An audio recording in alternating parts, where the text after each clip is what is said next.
Hello students, welcome to my YouTube channel computer by Poonam Lohan. जैसा कि हमने हमारी पिछली क्लास में देखा, हमने पढ़ा बस के बारे में। उसमें हमने देखा कंट्रोल बस होती है, डाटा बस होती है, एड्रेस बस होती है, और उसमें किस सीपीयू के साथ या फिर रैम के साथ या फिर जो इनपुट आउटपुट डिवाइस है उनके साथ वो बाई डायरेक्शनल होते हैं, यूनि डायरेक्शनल होती हैं। वो सब हमने कल देख लिया था। हमने कल कुछ पोर्ट्स के बारे में भी पढ़ा था, जिसमें हमने बहुत सारे देखे थे कि कौन से पोर्ट में या फिर कौन सी केबल में कितने पिन का कॉन्सेप्ट होता है। पोर्ट बोले क्वेश्चन में या फिर केबल बोले, कंफ्यूज होने की ज़रूरत नहीं है। पोर्ट और केबल के लिए सेम ही पिन होती है। वो जैसे यूएसबी केबल है, वो यूएसबी पोर्ट में ही लगती है, उतनी ही पिन यूएसबी केबल में होती है, उतनी ही पिन यूएसबी पोर्ट में होती है। इसलिए पोर्ट में और केबल में कंफ्यूज होने की ज़रूरत नहीं है, दोनों में सेम पिन का कॉन्सेप्ट होता है।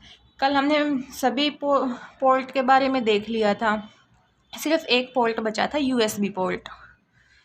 USB port. आज हम इसको देखते हैं। यूएसबी पोर्ट में कि जो यूएसबी हमारी केबल्स आई हैं, उसमें किस किस टाइप की केबल आई हैं अब तक, और उसमें कितने कितने पिन का कॉन्सेप्ट आया है। आज हम यही सब पढ़ेंगे। एक आई थी यूएसबी, अभी देखो ट्रेंडिंग में क्या चल रहा है, यूएसबी टाइप सी चल रही है ना, यूएसबी टाइप सी चल रही है, जिसमें कितने पिन का कॉन्सेप्ट आ रहा है, 24 पिन का कॉन्सेप्ट है। लेकिन क्या हुआ, जब स्टार्टिंग में जब यूएसबी आई तो उसमें टाइप ए आई थी। इसमें है ना बहुत कई नाम है जो हमने आज तक क्या सुना होगा, टाइप बी सुना है या फिर टाइप सी सुना है, लेकिन है ना कई बहुत सारे नाम हैं जो शायद आप लोगों ने नहीं सुने होंगे। अब देखते हैं कि उनमें कितनी कितनी पिन होती थी। एक आई थी सबसे पहले यूएसबी टाइप ए। इसमें कितने पिन का कॉन्सेप्ट होता था, इसमें होता था 4 पिन का कॉन्सेप्ट। फिर आई टाइप बी में कितनी पिन होती थी, इसमें भी 4 पिन होती थी। फिर आई एक यूएसबी मिनी ए, शायद ये आप लोगों ने सुना भी नहीं होगा, मिनी ए कब आई थी। इसमें होता है 5 पिन का कॉन्सेप्ट। फिर आई mini B, USB mini B, इसमें 4 पिन भी होती थी, और कई यूएसबी मिनी बी ऐसी भी आती थी जिसमें 5 पिन भी होती थी। इसलिए अगर क्वेश्चन में दे कि यूएसबी मिनी में कितनी पिन का कॉन्सेप्ट था, और ऑप्शन में 4 भी आ जाए और 5 भी हो, और एक ऑप्शन में हो बोथ ए एंड बी, तो हमें बोथ ए एंड बी वाले को टिक करना है, क्योंकि बहुत सारी यूएसबी मिनी बी ऐसी होती थी जिसमें 4 पिन थी, और बहुत सारी ऐसी होती थी जिसमें 5 पिन थी। फिर आगे आया micro A, USB micro A, इसमें पिन होती थी 5 पिन। फिर आया माइक्रो बी, इसमें भी 5 पिन का कॉन्सेप्ट था। फिर जो आजकल चल रहा है यूएसबी टाइप सी, इसमें चल रहा है 24 पिन का कॉन्सेप्ट। अब एक क्वेश्चन आता है कि जो यूएसबी स्टार्ट हुई थी हमारी, यूएसबी कौन से ईयर से स्टार्ट हुई थी। यूएसबी केबल आनी हमारी 1998 से स्टार्ट हुई थी, जिसमें बहुत सारी यूएसबी आई, जिसके लिए ना एक टेबल है, उसमें से क्वेश्चन आता है कि उसकी केबल की लेंथ कितनी होती थी, या फिर यूएसबी का नाम दे के पूछ लेंगे, जैसे यूएसबी 1.1 है, यूएसबी 2.0 है, या फिर यूएसबी 3.2 है। इनमें ना मैक्सिमम डाटा कितना ट्रांसफ़र होता था, मैक्सिमम डाटा ट्रांसफ़र रेट कितनी होती थी, या फिर ये यूएसबी किस वर्ष आई, या फिर इनको किस नाम से जाना जाता है। तो उसके लिए हम एक टेबल देखते हैं, चलो देखते हैं उसको। यहाँ पे हम लिखते हैं स्टैंडर्ड, कि उनका स्टैंडर्ड नाम क्या था। फिर ऑल्सो नोन एज, कि उसको दूसरे किस नाम से जाना जाता था। फिर वो किस वर्ष में लॉन्च हुई, ईयर लिखते हैं उसका। फिर लिखते हैं मैक्सिमम डेटा ट्रांसफ़र रेट, वो ज़्यादा से ज़्यादा कितना डाटा ट्रांसफ़र करती थी।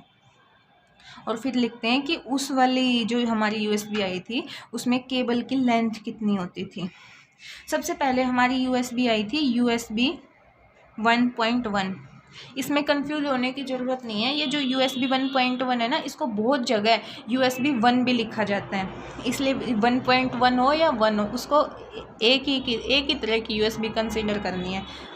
तो इसको दूसरे नाम से किस नाम से जाना जाता था, इसको बोला जाता था full speed USB. Full speed USB किस वर्ष आई ये आई 1998 में। और इसका मैक्सिमम डाटा कितना ट्रांसफ़र करती थी ये, मैक्सिमम डाटा ट्रांसफ़र करती थी ये 12 मेगाबिट्स पर सेकंड। इसमें केबल की लेंथ आती थी 3 मीटर लंबी इसमें केबल दी जाती थी। फिर आई हमारी USB 2.0। इसका दूसरा नाम होता था high speed USB, high speed USB। ये किस वर्ष आई, ये आई 2000 में।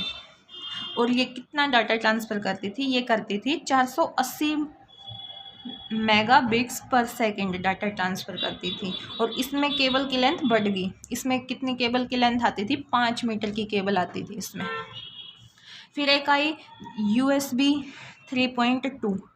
अब आप लोगों का क्वेश्चन होगा, जैसे हम USB 1.1 को USB 1 लिख सकते थे, बहुत सारे क्वेश्चंस में लिखा भी आता है, क्या वैसे USB 3.2 को USB 3.0 लिख सकते हैं? हाँ, उसको USB 3.0 भी लिख सकते हैं। अब देखते हैं उसको किस किस नामों से जाना जाता है। एक इसको जाना जाता है USB 3.0 के नाम से, फिर इसको USB 3.1 जनरेशन 1 के नाम से। और इसको एक नाम और है इसका जिससे जाना जाता है, वो है USB सुपर स्पीड से। और ये किस में आई, ये 2 साल आते हैं इस USB 3.2 के लिए। एक आता है 2008 में और एक आता है 2013। इससे कितना मैक्सिमम डाटा ट्रांसफ़र होता था, इससे होता था 5 गीगाबिट्स पर सेकंड। इसमें केबल की लेंथ फिर से छोटी होगी, इसमें होगी अब 3 मीटर की आती थी अब ये।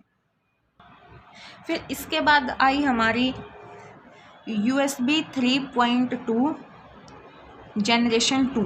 इसको दूसरे किस नाम से जाना जाता था, इसको जाना जाता था USB 3.1, एक नाम ये, दूसरा नाम USB 3.2 जनरेशन 2। एक इसका नाम होता था सुपर स्पीड प्लस USB। और एक नाम और था इसका जो था super speed 10 gigabits per second. इससे आप समझ गए होंगे कि इसकी डाटा ट्रांसफ़र रेट कितनी होती थी, 10 गीगाबिट्स पर सेकंड। तो इसका मैक्सिमम डाटा ट्रांसफ़र रेट होती थी 10 गीगाबिट्स पर सेकंड। ये कब लॉन्च हुई, ये लॉन्च हुई 2013 में। इसमें वायर की लेंथ कितनी आती थी, केबल की लेंथ इसमें भी 3 मीटर आती थी। फिर आई हमारी USB 3.2 generation 2x2। USB 3.2 generation 2 के बाद आई हमारी USB 3.2 जनरेशन 2x2।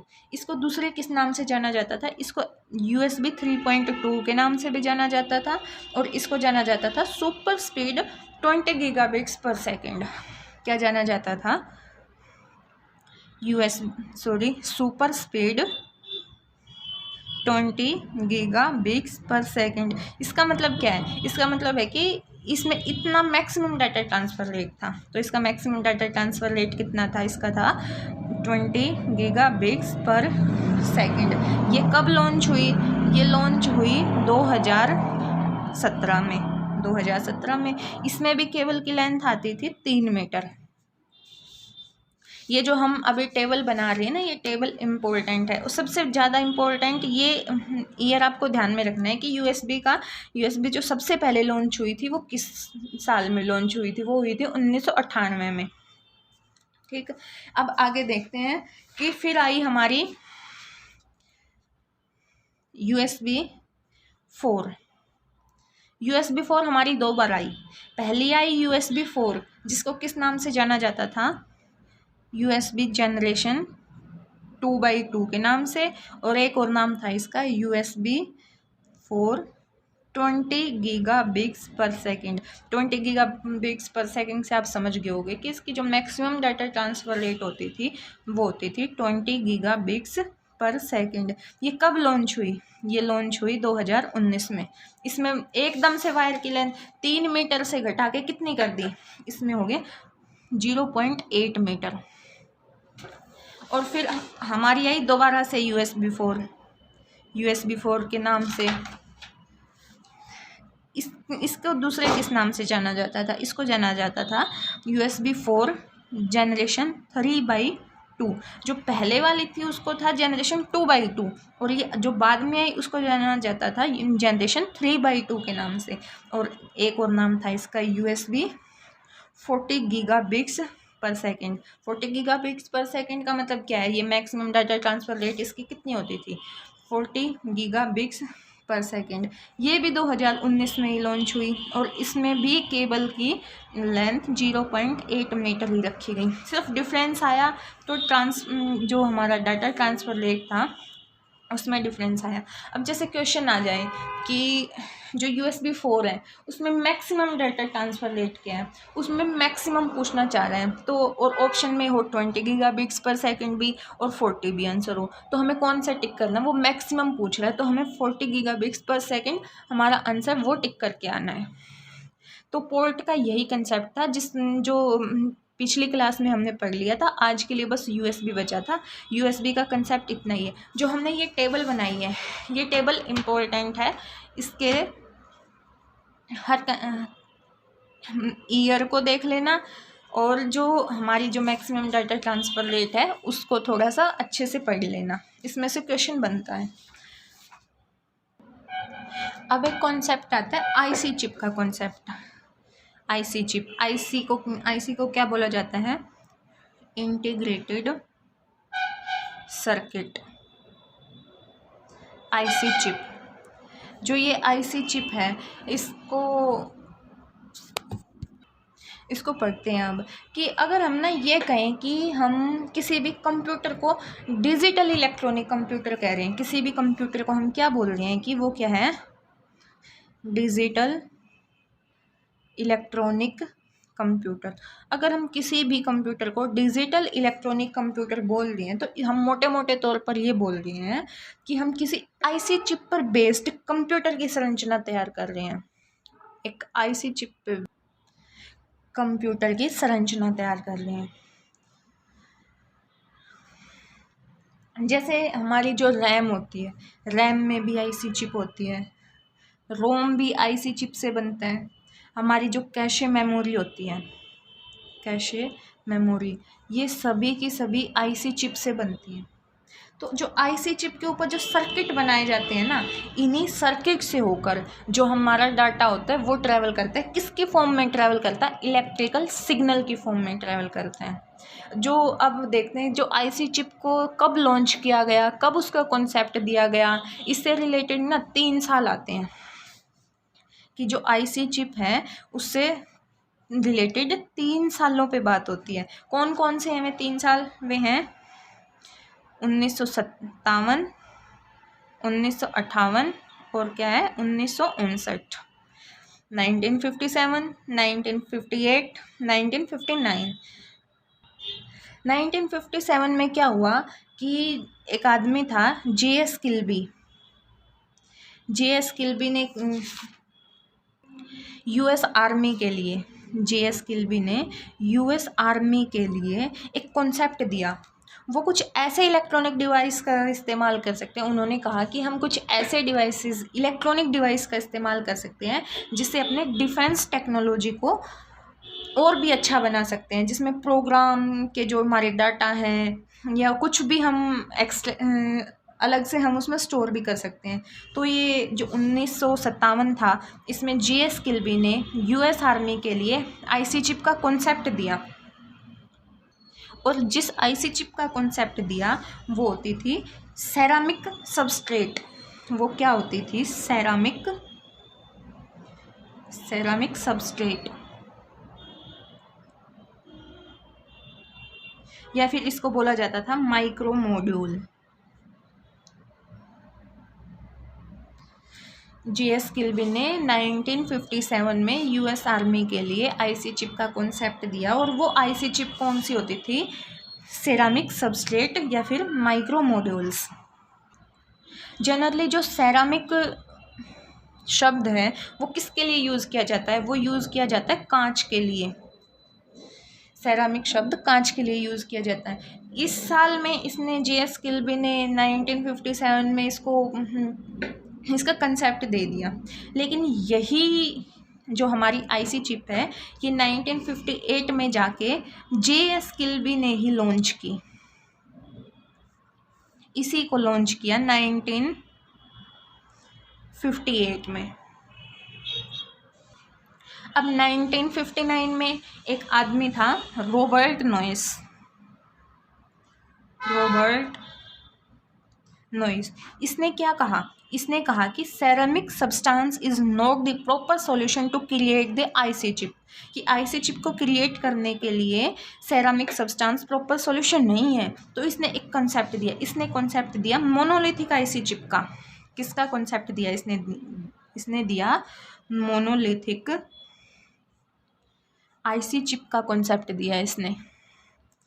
और ये जो मोनोलिथिक आईसी चिप है, जो आजकल हम देख रहे हैं कि जो सिलिकॉन आईसी चिप हो रही है, सिलिकॉन आईसी चिप, जो सिलिकॉन आईसी चिप है ना, उनको मोनोलिथिक आईसी चिप भी बोला जाता है। जो सिलिकॉन आईसी चिप है हमारी, वो मोनोलिथिक आईसी चिप ही होती है। सिलिकॉन जनरली किससे मिलके बनता है? सिलिकॉन बनता है सैंड के मिक्सचर से और वाटर के मिक्सचर से, और जो फिर मशीन के द्वारा इनके ऊपर सर्किट्स डिज़ाइन किए जाते हैं। ये जनरली इंडिया में तो बनता ही नहीं, ज़्यादातर आईसी चिप्स बनती हैं, आईसी चिप के कॉन्सेप्ट आते हैं वो ज़्यादातर चीन से आते हैं।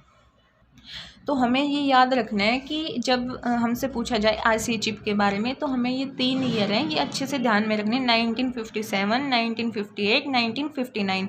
1957 में कॉन्सेप्ट दिया JS किल्बी ने कि सेरामिक सबस्ट्रेट या फिर माइक्रो मॉड्यूल्स के लिए वो करेंगे आईसी चिप। और फिर 1958 में JS किल्बी ने ही सेरामिक सबस्ट्रेट को लॉन्च किया आईसी चिप को। और फिर 1959 में रॉबर्ट नॉइस ने मोनोलिथिक चिप लॉन्च की। जो सिलिकॉन चिप है वो एक तरह की मोनोलिथिक चिप ही होती है हमारी। अब जैसे जो आईसी चिप है, आईसी चिप में कौन सा मटेरियल यूज़ होता है? आईसी चिप में होता है सिलिकॉन मटेरियल यूज़ होता है उसमें। और जो हमारी आईसी चिप है उसका नेचर कैसा होता है? उसका नेचर बताओ कैसा होता है? उसका नेचर होता है सेमीकंडक्टर, मतलब अर्धचालक। आपने फिजिक्स में कंडक्टर और इंसुलेटर और सेमीकंडक्टर पढ़ा होगा। इसका नेचर होता है सेमीकंडक्टर। और इसको चलाने के लिए मैक्सिमम अप टू कितना करंट चाहिए? एक आईसी चिप को चलाने के लिए maximum up to 5 voltage current चाहिए। इससे ज़्यादा करंट की उसको रिक्वायरमेंट नहीं होती।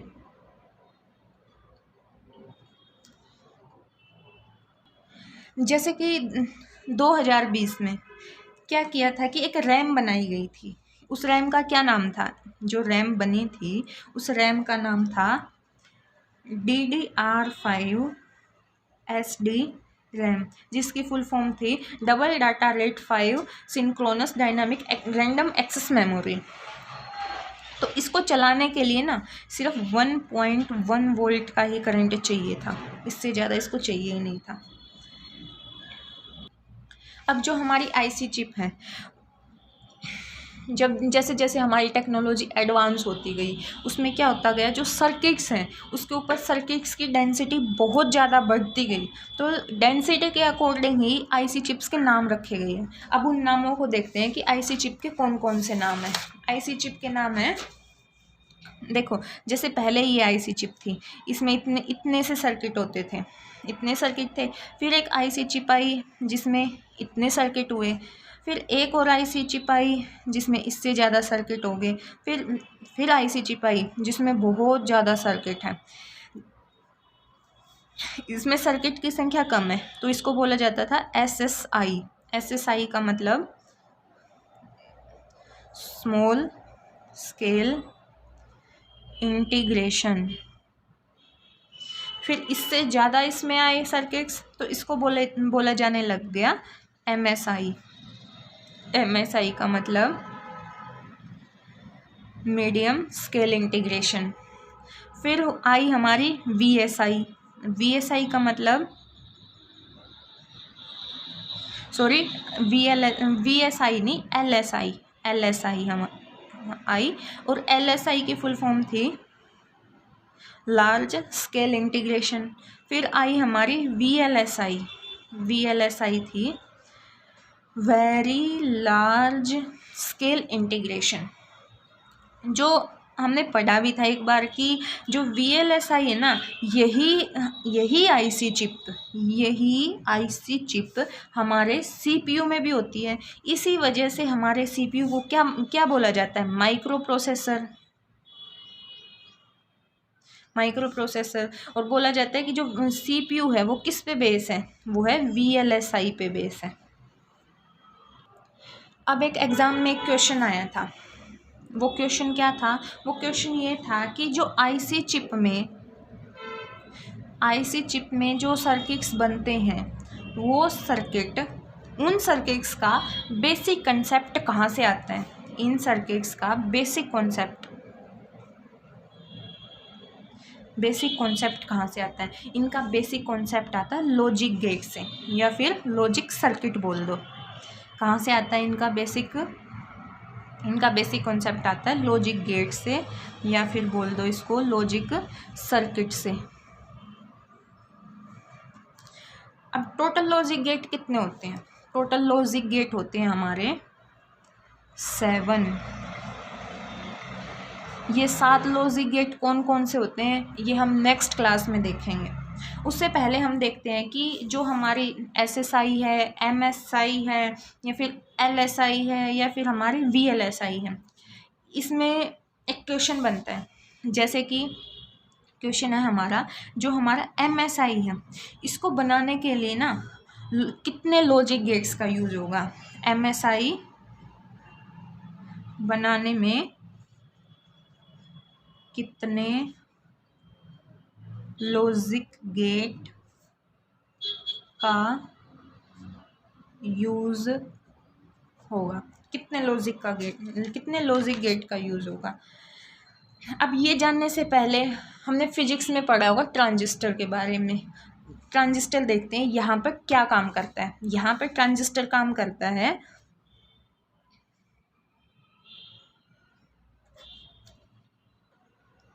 ट्रांजिस्टर यहाँ पे काम करता है कि जो आईसी चिप में जो लॉजिक गेट होते हैं, उन लॉजिक गेट के साथ सर्किट को पूरा करने में, जैसे ये हमारा एक यहाँ पे हमारा लॉजिक गेट है, और फिर दूसरा लॉजिक गेट ये है हमारा, इन दोनों के बीच में जो सर्किट को पूरा करता है ना, वो होता है ट्रांजिस्टर। लॉजिक गेट्स के साथ सर्किट को पूरा करने के लिए यूज़ किया जाता है ट्रांजिस्टर। अब हम देख लेते हैं कि किस आईसी चिप में मैक्सिमम नंबर ऑफ़ ट्रांजिस्टर कितने हो सकते हैं, maximum number of logic gate कितने होते हैं। एक रेंज होती है इनकी कि कम से कम कितना लगाना होगा और मैक्सिमम टू मैक्सिमम कितना लगाना होगा। हम उसके लिए एक टेबल देखते हैं। ये टेबल इम्पोर्टेंट है, एग्ज़ाम में भी आई हुई है। चलो देखते हैं इस टेबल को। यहाँ लिखते हैं हम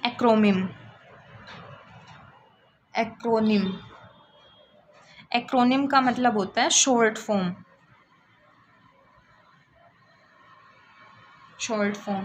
फिर यहाँ लिखते हैं हम उसका नेम, फिर लिखेंगे कि वो किस ईयर में लॉन्च हुई, फिर लिखते हैं कि उसमें कितने ट्रांजिस्टर्स हैं, और फिर लिखेंगे उसमें कितने लॉजिक गेट होते हैं।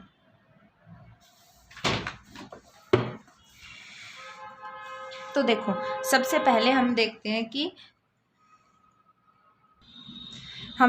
कि जो हमारी SSI है, SSI क्या होती है हमारी, स्मॉल स्केल इंटीग्रेशन। अगर कहीं पे SSIC लिखा जाए ना, तो उसका मतलब क्या होता है, स्मॉल स्केल इंटीग्रेटेड चिप। जब आई के बाद C आता है ना, तो इंटीग्रेशन को हम इंटीग्रेटेड लिखते हैं, और जब सिर्फ SSI आता है तो होता है स्मॉल स्केल इंटीग्रेशन। ये किस वर्ष लॉन्च हुआ, ये हुआ 1964 में लॉन्च। इसमें ट्रांजिस्टर्स कितने होते थे, इसमें 1 से लेकर 10 ट्रांजिस्टर होते थे और इसमें लॉजिक गेट होते थे 1 से लेके 12 तक। मतलब कम से कम एक लॉजिक गेट तो हमें लगाना ही लगाना होगा और 1 से लेके 12 तक हम 2 भी लगा सकते हैं, 3 भी, रिक्वायरमेंट के अकॉर्डिंग। मैक्सिमम कितने लगा सकते हैं? मैक्सिमम हम तो सिर्फ 12 लॉजिक गेट लगा सकते हैं। अगर हमने 12 से ज़्यादा लॉजिक गेट लगा दिए तो हमारी नेक्स्ट आईसी चिप आ जाएगी और वो नेक्स्ट आईसी चिप क्या थी? MSI, जिसका नाम है मीडियम स्केल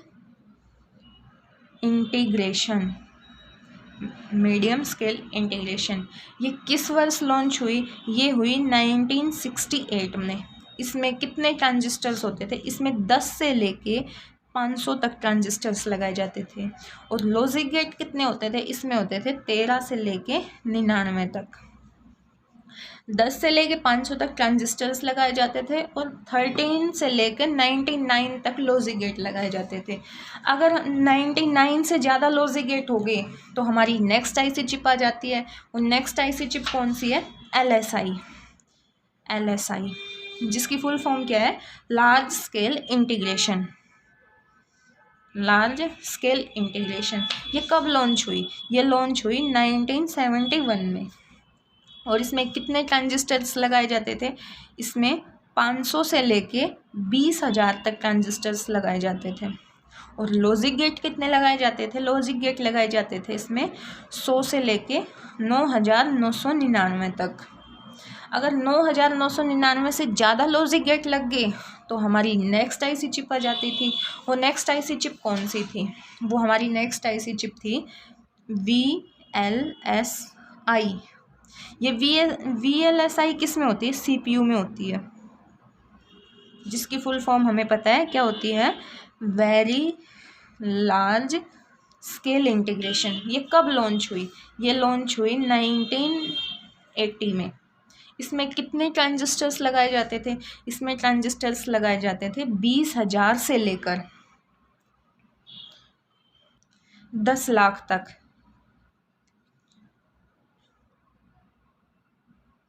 और इसमें लॉजिक गेट कितने होते थे? इसमें लॉजिक गेट होते थे 10,000 से लेकर 99,999 तक। उसके बाद एक और आती है हमारी आईसी चिप, जिसका नाम है ULSI, मतलब अल्ट्रा लार्ज स्केल इंटीग्रेशन। क्या है इसकी full form? Ultra large scale integration. ये कब लॉन्च हुई? ये लॉन्च हुई 1984 में। इसमें ट्रांजिस्टर्स कितने होते थे? इसमें ट्रांजिस्टर्स होते थे 10 लाख एंड मोर, 10 लाख और 10 लाख से ज़्यादा। और इसमें लॉजिक गेट कितने होते थे? इसमें 1 लाख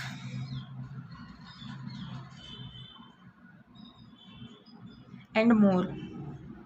इसमें 1 लाख और 1 लाख से ज़्यादा लॉजिक गेट होते थे। इसमें लॉजिक गेट का क्वेश्चन ऐसे ही बन सकता है कि इसमें या तो पूछ लेंगे रेंज के लिए कि इसमें कितने से कितने लॉजिक गेट होते हैं, रेंज दे देंगे आपको। या फिर पूछेंगे कि आईसी चिप का नाम देके इस आईसी चिप में, या फिर जो भी पूछेंगे आपसे, इस आईसी चिप में मैक्सिमम अप टू कितने लॉजिक गेट होते हैं। मैक्सिमम अप टू आप देख लेना, यहाँ 12, यहाँ 99, 9,999, 99,999, ये ऐसे होता है। ये लॉजिक गेट की संख्या पूछी हुई है, इसलिए इसको अच्छे से रीड कर लेना। अब जैसा कि हमने पिछली क्लास में पढ़ा था कि जो हमारा सीपीयू होता है, उसमें क्या होता है? IC chip. और वो आईसी चिप कौन सी आईसी चिप होती है? वो होती है VLSI। और इसी वजह से कंप्यूटर को किस नाम से जाना जाता है? उसको बोला जाता है माइक्रो प्रोसेसर। और जो VLSI है या फिर माइक्रो प्रोसेसर है, इसका कॉन्सेप्ट कौन सी जनरेशन से आया? इसका कॉन्सेप्ट आया 4th जनरेशन से इसका कॉन्सेप्ट आया। अब हमने ये भी पढ़ा था, रिवाइज कर लेते हैं कि देखो, जो हर एक आईसी चिप होती है, क्या वो CPU होती है? या फिर जो CPU बनता है वो आईसी चिप से ही बनता है। जो हर एक सीपीयू बनता है, प्रत्येक सीपीयू क्या ऐसा आईसी चिप से बनता है? अगर ये भी क्वेश्चन है, और एक क्वेश्चन ये है कि क्या हर आईसी चिप सीपीयू होती है? तो इसका आंसर है कि प्रत्येक सीपीयू आईसी चिप से ही बनता है, लेकिन प्रत्येक आईसी चिप सीपीयू नहीं होती, क्योंकि हमने देखा था कि जो रैम होती है या रोम होता है, जो हमारे कैशे मेमोरी होती है, रजिस्टर्स होते हैं, या फिर हमारी जैसे कुछ स्टोरेज डिवाइस होती हैं, ये भी तो आईसी चिप से बनती हैं। तो ये तो हमारे सीपीयू नहीं है।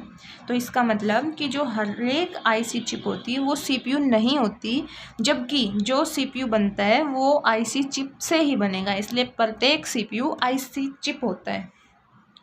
अब नेक्स्ट क्लास में हम देखेंगे कि लॉजिक गेट कौन कौन से, हमने देखा कि 7 लॉजिक गेट हैं, अब ये कौन कौन से हैं, ये कौन कौन से हैं ये हम नेक्स्ट क्लास में देखेंगे। फिर हम देखेंगे कि फ्लिप फ्लॉप क्या होता है, फ्लिप फ्लॉप। फिर हम पढ़ेंगे रजिस्टर्स के बारे में, रजिस्टर्स क्या होता है,